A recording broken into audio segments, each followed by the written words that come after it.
स्वामी भक्तांनो, देवापुढे दिवा लावताना तुम्ही तो योग्य बाजूला ठेवता का? दिवा उजव्या बाजूला ठेवायचा की डाव्या बाजूला आणि तुपाचा व तेलाचा दिवा कुठे ठेवायचा? चला हे सगळं क्रमाने जाणून घेऊया. नियम पहिला, दिवा नेमका कुठे ठेवावा? देवापुढे दिवा लावताना देवाच्या उजव्या बाजूला दिवा ठेवण्याची पूजा पद्धत सांगितली आहे. म्हणजेच आपण देवाकडे तोंड करून उभे असताना दिवा आपल्या डाव्या बाजूला येतो. दिवा हा अग्नितत्वाचे प्रतीक आहे. अग्नी म्हणजे प्रकाश, ज्ञान आणि शुद्धतेचे प्रतीक. म्हणून पूजेमध्ये देवाच्या उजव्या बाजूला दीप ठेवण्याची ही पद्धत सांगितली जाते. नियम दुसरा, तुपाचा आणि तेलाचा दिवा कुठे ठेवायचा? आता सर्वात महत्त्वाची गोष्ट.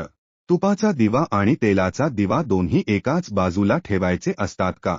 पूजाविधीनुसार तुपाचा दिवा देवाच्या उजव्या बाजूला आणि तेलाचा दिवा देवाच्या डाव्या बाजूला असे ठेवण्याची पद्धत सांगितली आहे.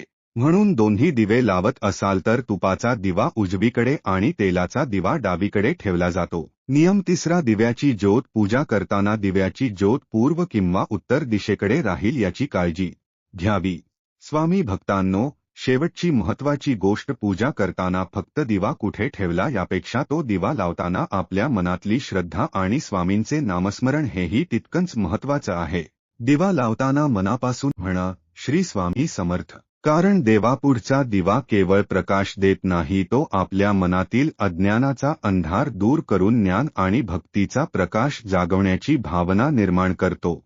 आणि हो, प्रत्येक घराची पूजा पद्धत आणि संप्रदाय वेगळा असू शकतो, त्यामुळे आपल्या घरातील प्रचलित पद्धतीलाही आदर द्या. श्रद्धेने लावलेला एक छोटासा दिवा आणि मनापासून घेतलेले स्वामींचे नामस्मरण यातच भक्तीची खरी भावना आहे.